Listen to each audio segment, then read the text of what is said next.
Welcome aboard. Tonight, we begin a magical journey through London at night. Our cruise starts from ExCeL London. We'll sail along the River Thames, passing glowing bridges, towering landmarks, and the timeless heartbeat of the city. So sit back, relax, and let London tell you its story. We begin near ExCeL London. This is East London's modern edge, once a busy dockyard, now a global events hub. Glass buildings shimmer against the dark water. The Emirates cable car stretches gracefully above us, and just across, London City Airport hums with the rhythm of takeoffs and landings. It's where the city's industrial past meets its sleek, futuristic present. As we sail west, the glow of Greenwich welcomes us. This is where time itself was born. The Royal Observatory sits high on the hill, marking the prime meridian line, the point from which the world measures time. Greenwich Mean Time. Below, the old Royal Naval College glows in perfect symmetry. Its domes reflect on the calm Thames like a painting. Next to it, the National Maritime Museum tells stories of explorers, captains, and oceans crossed. And just nearby, the Cutty Sark, once the fastest tea clipper in the world, rests proudly by the riverside. Here, the night feels still. The river slows, and history flows quietly beside us. As the boat glides forward, the skyline begins to change. Steel, glass, light. Welcome to Canary Wharf. Once, this was the heart of London's docks, a place where ships from across the world arrived with tea, spices, and stories. It was noisy, busy, full of life.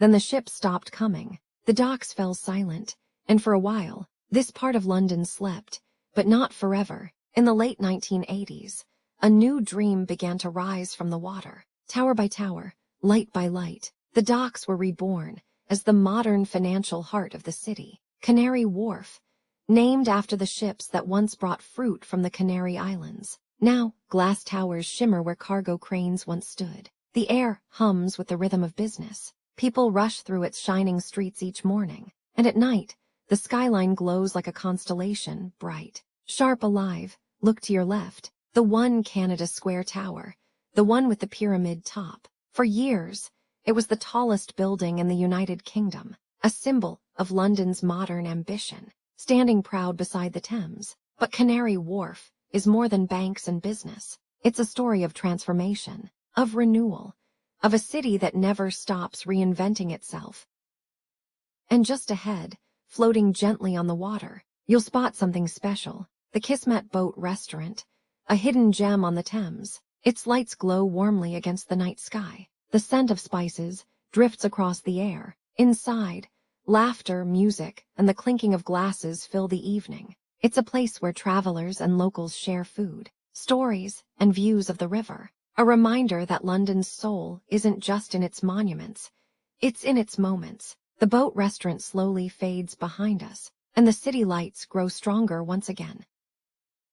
And there it is, Tower Bridge, London's grand gateway, rising from the river like a dream carved in stone and steel. Built in 1894, it took 8 years, 5 major contractors, and the strength of over 400 workers to create what would become one of the most famous bridges in the world. Back then, the River Thames was full of tall-masted ships. London was the busiest port on Earth. The city needed a bridge that could open, so ships could pass, yet strong enough to carry carriages and people across. The answer was brilliant.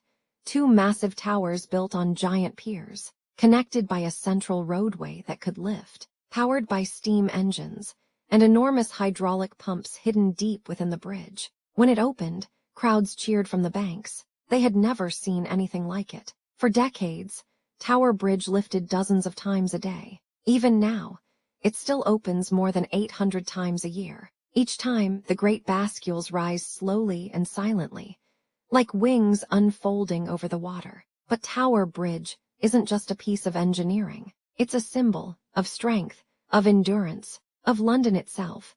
Every stone tells a story of foggy mornings, royal processions, and generations of Londoners crossing from one side of history to the other. At night, the bridge transforms. Its lights shimmer in the Thames like jewels. Blue and gold reflections dance with the current. The towers glow softly against the sky. Silent, steady, majestic.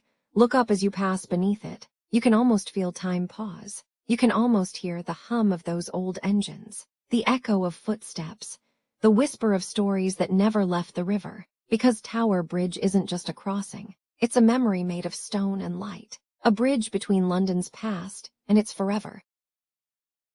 Look ahead, rising above the city lights. The Shard, a tower that pierces the London sky. Tall, sharp, silent, watching over the river like a modern guardian. The Shard stands over 300 meters high. It's the tallest building in the United Kingdom, and one of the tallest in all of Europe. Designed by the Italian architect Renzo Piano, he imagined a spire of glass, a shape that would reflect the changing sky, the clouds, the sun, the rain, the city itself. He wanted it to feel alive, to look different every hour of the day. When it first opened in 2012, people were amazed. Some loved it, some doubted it.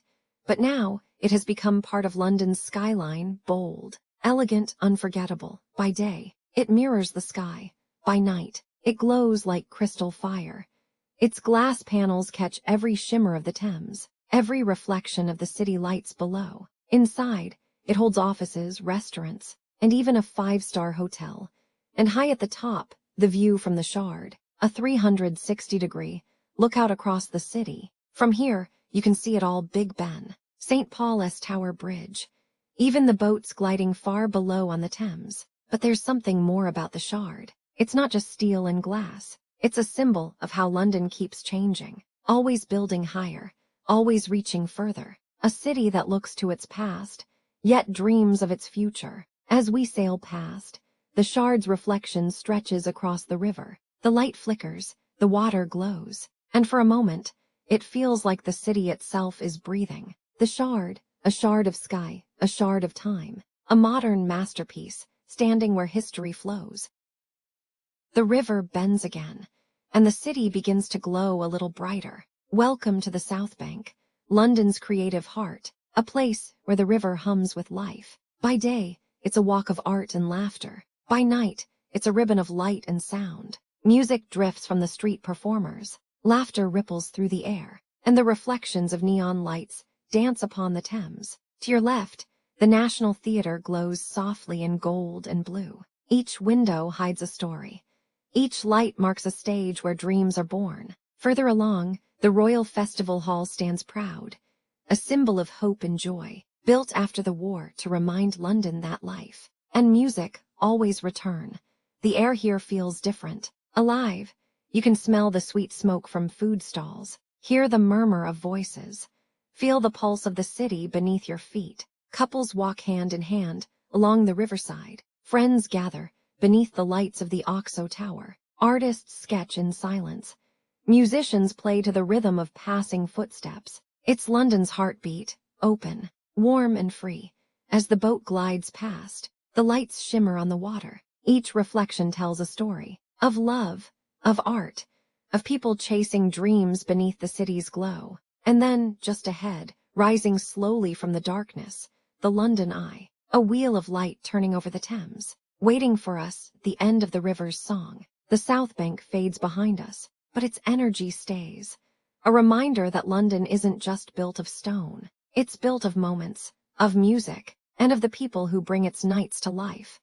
And there it is, the London Eye, rising quietly above the Thames. A circle of light, graceful, still, majestic against the dark sky. It stands 135 meters tall, one of the tallest observation wheels in the world, built to celebrate the new millennium, a symbol of London's future, of its spirit of innovation and hope. When it first opened in the year 2000, it was called the Millennium Wheel. Back then, no one knew if it would even turn, but it did, slowly, smoothly, and it never stopped turning since. Each capsule carries dozens of people. Together, they rise above the river, watching London unfold beneath them. Big Ben, Westminster Abbey, St. Paul's, the bridges we've sailed under tonight, all glowing like threads of light, stitched into the fabric of the city. At the top, the world feels still. You can see the curve of the Thames, the rooftops glimmering far below, and the lights stretching endlessly into the horizon. It feels like time pauses, just for a moment, and London holds its breath. The eye takes about 30 minutes to complete one full turn, but in those minutes, something magical happens. People see the city differently. They see its stories, its rhythm, its beauty. The London Eye isn't just a ride. It's a reflection of the city's heartbeat, constant, peaceful, turning again and again. As we glide past, its light ripples across the water. The reflections shimmer in gold and white. It feels like the Thames itself is smiling. And here, our journey meets its end. The water slows, the night deepens. The lights of London surround us, calm, bright, eternal. This is the moment when the city feels alive, when history, art, and light come together on the water. This is London, a story that never truly ends. Thank you for joining this night river cruise. If you enjoyed this journey, don't forget to like, subscribe, and share.